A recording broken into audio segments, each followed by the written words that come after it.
Doctor Mohammad ইউনূসের সরকার নিয়ে পক্ষে এবং বিপক্ষে কথা হচ্ছে,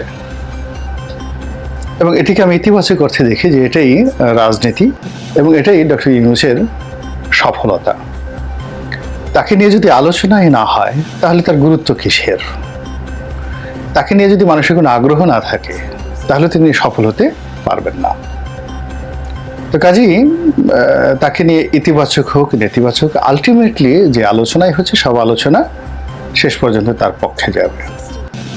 আবার অন্যদিকে ডক্টর ইউনূসের অ্যাগেনস্টে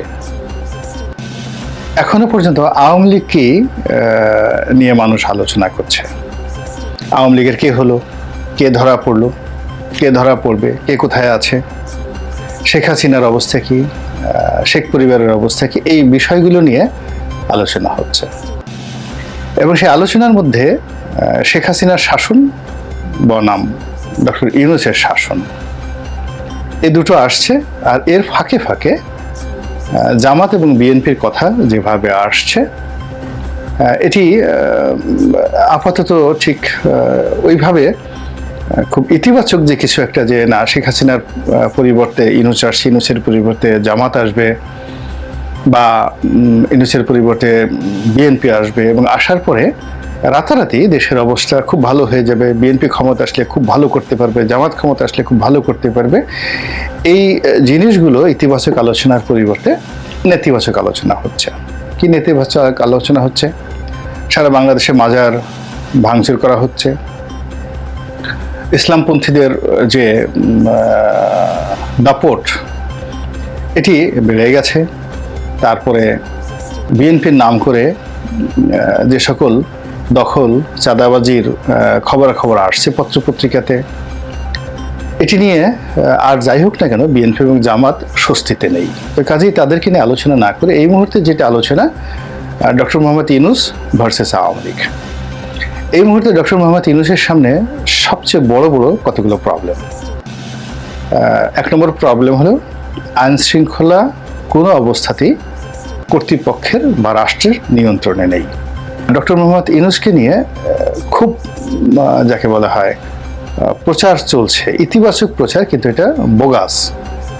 যেমন তিনি 30,000 কোটি টাকা পাচার হওয়া টাকা ফেরত এনেছেন, তাকে বড় করার জন্য এই জিনিসগুলো বলা হচ্ছে, কিন্তু আলটিমেটলি এগুলোতে তিনি ছোট হচ্ছেন, ঘটনাটা সত্য নয়। দ্বিতীয়ত বলা হচ্ছে যে তিনি এই $5 বিলিয়ন চেয়েছেন অমুক অমুক প্রতিষ্ঠানের কাছে, এবং অ্যাজ ইট ইজ যে ডক্টর ইউনূস বিভিন্ন আন্তর্জাতিক সংস্থার কাছে বাজেটারি সাপোর্ট হিসেবে এবং আমাদের রিজার্ভ বৃদ্ধির জন্য যে $5 বিলিয়ন ঋণ চেয়েছেন, এটি ডক্টর ইউনূস বলেছেন, আর অমনি তারা সেটা দেওয়ার জন্য যাকে বলা হয় 10 পায়ে দাঁড়িয়ে আছেন, টাকা এলো বলে। এটাও ঠিক নয়। তো এরকম আরো অনেকগুলো বিষয়, মানে তাকে মানব থেকে মহামানব এবং অতি মানব বানানোর জন্য চেষ্টা, যেটা শেখ হাসিনার ক্ষেত্রে করা হয়েছিল, সেটি করা হচ্ছে। এবং এর ফলে কি হচ্ছে, একটা সময় যখন তিনি কোনো কিছু করতে পারবেন না বা তার ভুল ভ্রান্তি বা ত্রুটি ব্যর্থতা সামনে চলে আসবে, অমনি জনগণ মুহূর্তের মধ্যে রিভার্স হয়ে যাবে, ক্রোধান্বিত হয়ে যাবে। তো কাজেই যারা অপপ্রচার করছেন এবং অতিপ্রচার করছেন, তারা উভয়ই ডক্টর ইউনূসকে মূলত সমস্যায় ফেলছেন। তারপরে যেটা হলো যে আশুলিয়া, সাভার, গাজীপুর, নারায়ণগঞ্জ এই সকল শিল্প অঞ্চলে প্রথমত চাঁদাবাজি, লুটতরাজ, দ্বিতীয়ত শ্রমিক অসন্তোষ, এবং এই সকল কর্মকাণ্ডের জন্য এক পক্ষ বলছে যে এখানে চাঁদাবাজি ইত্যাদি কর্মকাণ্ডের জন্য বিএনপি এবং অন্যান্য যে জামাত হতে পারে জানি না, মানে যারা এই 15 বছর কোনো কিছু খেতে পারেনি তারা দায়ী। অন্য পক্ষ বলার চেষ্টা করছেন যে না, আমরা দায়ী না, বিএনপির লোক নয় আওয়ামী লীগের লোকই ভোল পাল্টিয়ে বিএনপির নাম ব্যবহার করে চাঁদাবাজি করছে। কিন্তু ঘটনা যাই হোক না কেন, চাঁদাবাজি আগেও ছিল, ঝুটের ব্যবসা আগেও ছিল, এখনো আছে, কিন্তু এগুলো সহনীয় হয়ে গিয়েছিল একটা সিন্ডিকেটের মাধ্যমে। কিন্তু এখানে যখন একটা নতুন সিন্ডিকেট ঢোকার চেষ্টা করছে, তখনই এখানে অনার সৃষ্টি তৈরি হয়েছে, যেটি ডক্টর মোহাম্মদ ইউনূস সামাল দিতে পারছেন না। এর বাইরে যে শ্রমিক অসন্তোষ তৈরি হয়েছে, সেই শ্রমিক অসন্তুষ্টির পেছনে ভারতের হাত আছে, রয়ের হাত আছে, শেখ হাসিনার হাত আছে, আওয়ামী লীগের হাত আছে।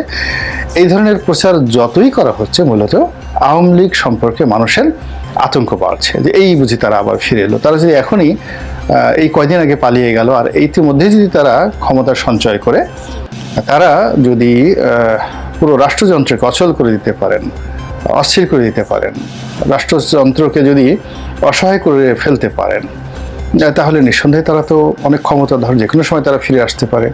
তো এই জিনিসগুলো আওয়ামী লীগের যারা নেতাকর্মী পালিয়ে আছেন তাদেরকে সাহস যোগাচ্ছে। এরপর যে আলোচনাগুলো এখন হচ্ছে, এই ফাঁকের মধ্যে যেহেতু সরকারের কোনো দৃশ্যমান যে হাতে কলমে যে উন্নয়ন সফলতা একটিও নাই, সবই থিওরিটিক্যাল।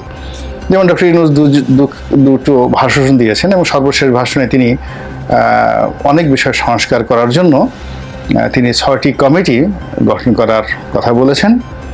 তো এটি নিয়ে ইউনূস সাহেবের যারা পক্ষের লোক একেবারে খুব খুশি যে না, এইবার বাংলাদেশে কিছু একটা হয়ে যাবে। এখন মনে করেন যে ডক্টর বদিউল আলম মজুমদার নির্বাচনের বিষয়ে সংস্কার করবেন। তো যারা বদিউল আলম মজুমদারকে চিনেন বা তার সংগঠন সম্পর্কে জানেন, তো তিনি সেই কথাগুলোই তো দীর্ঘদিন যাবৎ বলে আসছেন। তো এটা উনি আর কি নতুন করে সংস্কার করবেন এখানে নির্বাচনের বিষয়? তো তিনি কয়দিনের মধ্যে করবেন, কতদিনের মধ্যে করবেন, তার অথরিটিটা কি, কোনো কিছু না বলে শুধুমাত্র ঘোষণা করা হলো এতদিনের মধ্যে। এখানে অন্য সবাই নিশ্চিত হলেও আমি এর মধ্যে কোনো নিশ্চিত হওয়ার কোনো কিছু দেখতে পাচ্ছি না। এইভাবে উনি যে 6টি কমিটি করেছে, মূলত তারা সবাই এই প্রথম আলো নামক যে পত্রিকা, ডেইলি স্টার নামক যে পত্রিকা, এই পত্রিকাগুলোর তৈরি করা মহামানব। এই মানে 6জন ব্যক্তি, এমনকি ডক্টর ইউনূসের সাথে যারা আছেন তারা সবাই প্রথম আলো তৈরি করা মহামানব। তারা প্রথম আলোমে লেখে, প্রথম আলোর গোল টেবিলে উপস্থিত হয় এবং প্রথম আলো যা বলে তারা তা বলে, এবং তারা